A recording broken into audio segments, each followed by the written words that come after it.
CNN's Tom Foreman is here to walk us through what we're hearing from federal officials, but also what the videos show, including the new videos, because what they are saying and what the videos are showing are not always the same thing, Tom.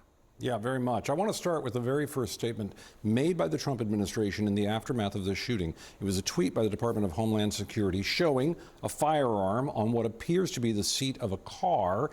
And the tweet reads, an individual approached U.S. Border Patrol officers with a 9mm semi-automatic handgun, seen here. You see the picture behind it there. This looks like a situation where an individual wanted to do maximum damage and massacre law enforcement. Now we have this new angle of the video that's just been cleared by CNN, and it shows the lead up to this deadly altercation. This is what I want you to take a look at. Of course, this is disturbing video.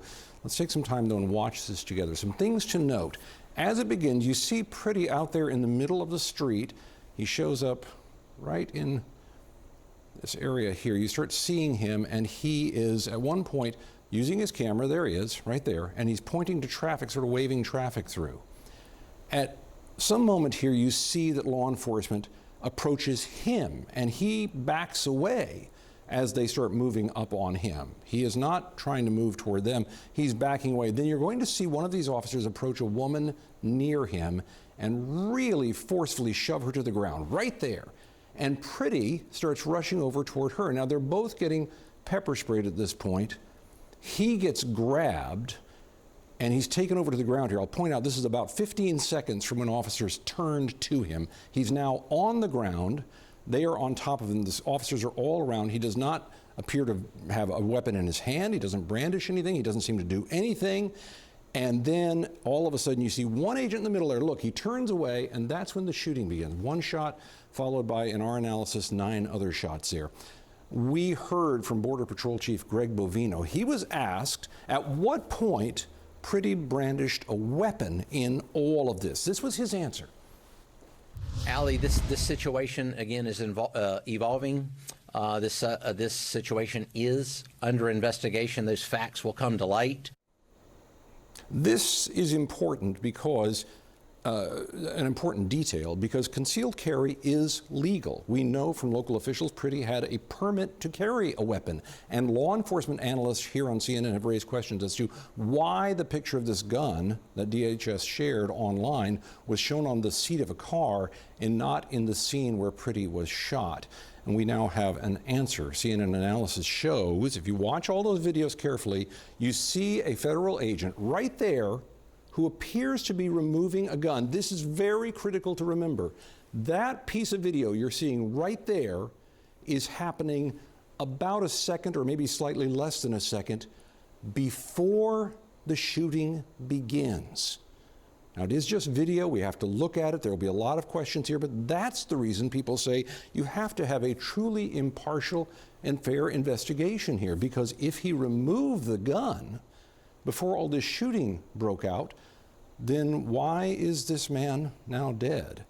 It's really quite a remarkable series of events all coming together here, but almost all of them, Aaron, contradict the story that came out of the Trump administration early on today. And let's go now to our senior law enforcement analyst, Andrew McCabe, also the former deputy director of the FBI. So, Director McCabe, what do you see in all of this so far, from the information that we have, from the video you've watched, from the responses we've gotten from DHS and from Mr. Bovino? Well, I mean, obviously, Aaron, at the core of it, you have an unbelievable tragedy where it appears that a potentially unarmed person was essentially assassinated by horrible law enforcement tactics that dramatically escalated the situation. But you know, there are so many questions here at the absolute core of lethal force training in the FBI Academy, in the Academy at Glencoe, Georgia, where DHS agents, ICE agents, Border Patrol folks go through. You are taught from the very beginning that if you use your weapon, you have to be able to, after the fact, articulate exactly why you perceived an imminent threat of death or serious bodily injury.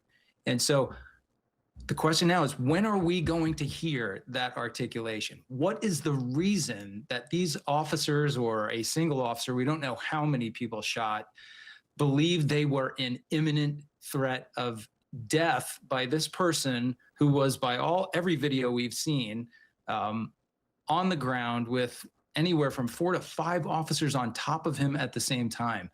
Nowhere in these videos do you see a weapon in this man's hand.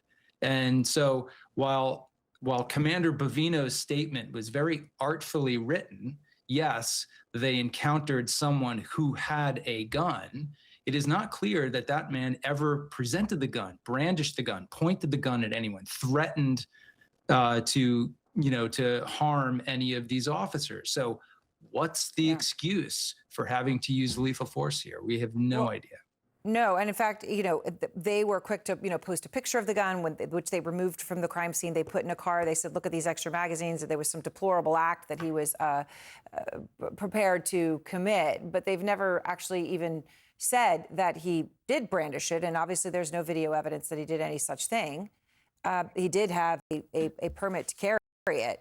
He was clearly there. We hear all the whistles on that one video, right? The whistles people do when they're warning of ICE. He was there trying to protect, it appears, a woman that they pushed over. So, Director McCabe, I'm just curious, though, if there is no investigation, which at this point doesn't appear that there are going to be any indications they are. They're saying case closed and sealed, right? And they don't give access to the state for an investigation, which, again, that would be surprising if they did. They didn't do it with Renee Nicole Good. Then what happens here? Nothing. Nothing happens here. Just like nothing happened after the killing of Renee Good. In fact, so what we have seen, Aaron, is now we have a very common set of circumstances. We know what the game plan is for the White House and DHS. Immediately after the event, they go to the media and they put out a version of events that paints the victim as a domestic terrorist. It's happened to Renee Good. They then said Renee Good's wife was also a domestic terrorist, which of course neither of them are. And now immediately they say the same thing about this man. And so that's absolutely contrary to any effort to stage a legitimate investigation. You would never have high-ranking officials from the agency involved going out to the public prejudging it, but that's what's happened in every one of these cases. In the Renee Good case, you actually had the Deputy Attorney General of the United States of America came out on social media, a day after the event, and said there will be no investigation, there was no wrongdoing, there's nothing to investigate here. Essentially offered him a pardon from any accountability for this. And I can tell you that the other officers on the ground in Minneapolis, in Maine, in Chicago, wherever they may be deployed, they hear this loud and clear. And the signal they get is, do whatever you want. There will be no accountability.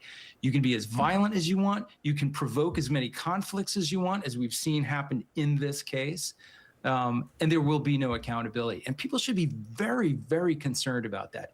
Anytime there's a law enforcement shooting of any type, there should be a fair, unbiased investigation. That is not happening here. Well, I mean, I think on the basis of it, too, and you talk about the lack of training and professionalism that may have been on display here. When you're surrounded by that many people, right? I mean, when regular people get put into a scrum, you can understand all of the not knowing what's going on, right? But these aren't regular people. These are supposed to be trained law enforcement who know exactly what they're doing in situations like this, right? But that's not what we saw. So, Not at all. Yeah. So then, I mean, is it possible then that we would... Look, in the case of Renee Nicole Good, we know the name of the individual who shot her. We know they chose not to do an investigation to find out exactly what happened, right? But we know.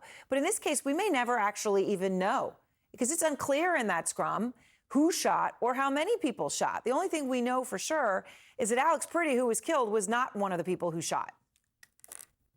That's absolutely right. And there's no indication that we'll ever get to the bottom of this. Because, as I've said, the administration has proven in all prior events that they are perfectly comfortable going out and deliberately misleading the public as to what's happening on the ground in Minneapolis.